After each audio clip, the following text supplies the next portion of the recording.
Welcome to the session on profits and gains of business or profession.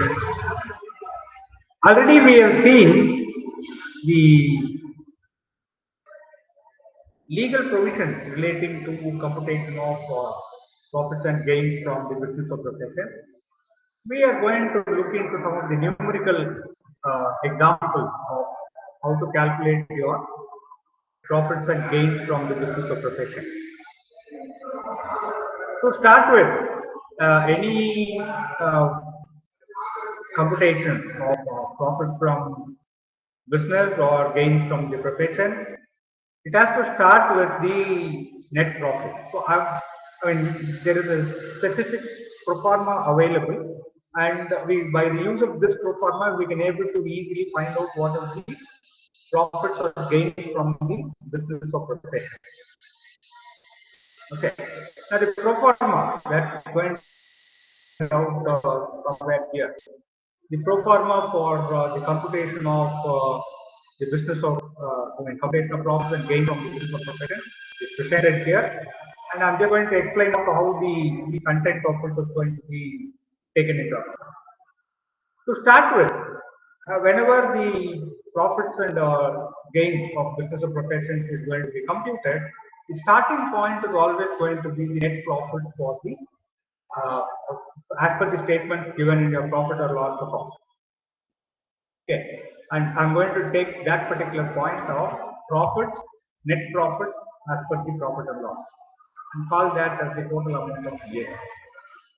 From this particular amount, some of the expenses which is not been allowed by the law, but you have claimed it, that will be added back. Some of the expenses which is allowed by the law, but you have not claimed it, it can be deducted. And some of the expenses or some of the income which is not related to your business or profession should not be taken that into consideration. So in computation, all those are getting eliminated. So this list of what income to be included, what expenses to be excluded, what are all the items that can be added back, what are all the items that can be subtracted from the net profit is going to be discussed out now. As I told you, the starting point is always going to be the profit from business or profession. So the net profit is a starting point as per your statement of profit and loss account. From this particular net profit, I'm just going to add back some of the expenses that is being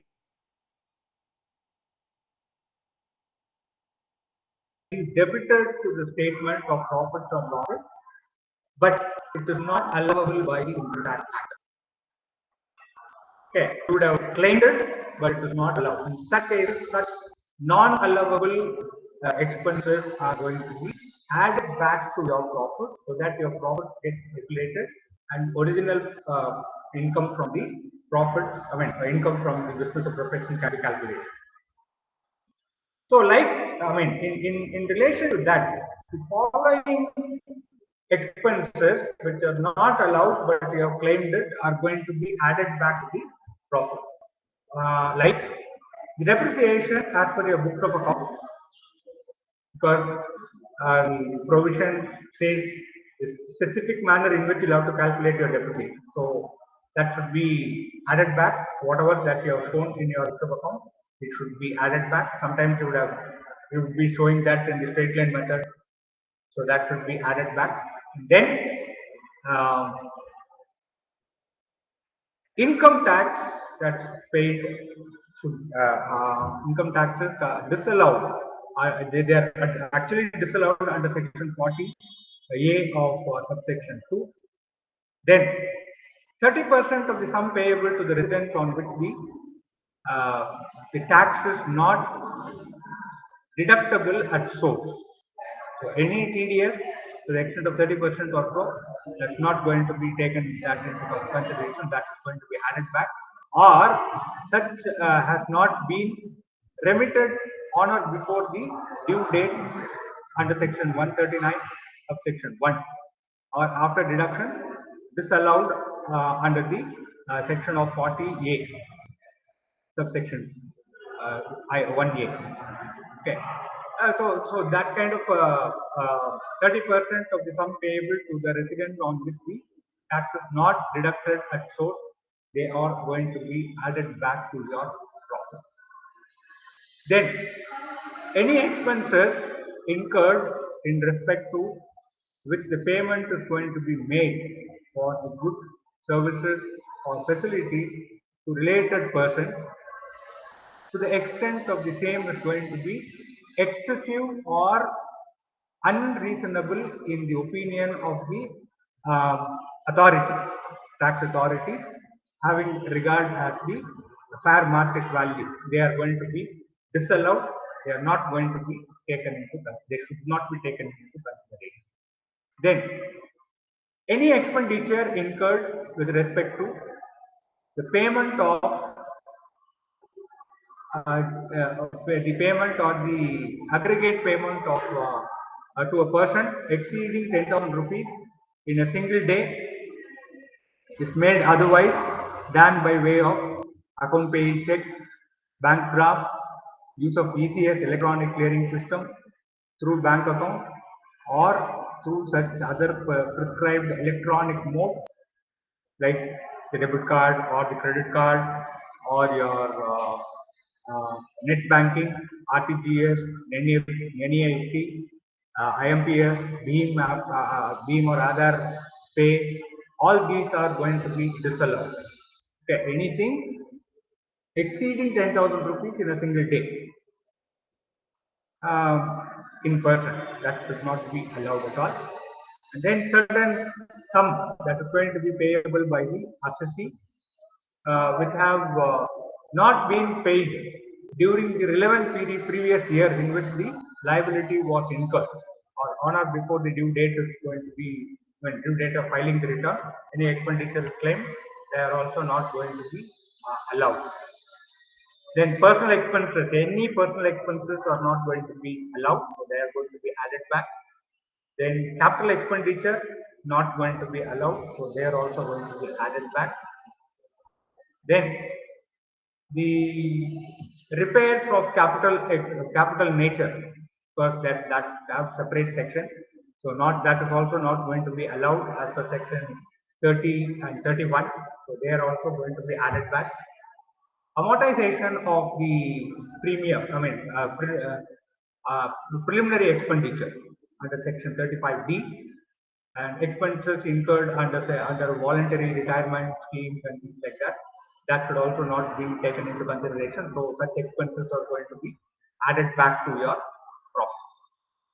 And any fine penalty paid for the infringement of or the breach of any law, any kind of law for that matter, if there were to be a fine or a penalty or infringement, if it is going to be claimed as deduction, not allowed, we should be adding it back. All expenditures related to income which is taxable under the head of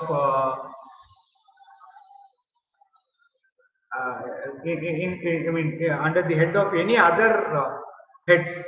For example, a house property tax with respect to the resident house might be taken into consideration under the income from house property, deducted under income from house property. So you cannot make two types. So that way, if it is claimed under your business, that becomes a personal expenditure. So that is also not going to be allowed. So that is going to be added back.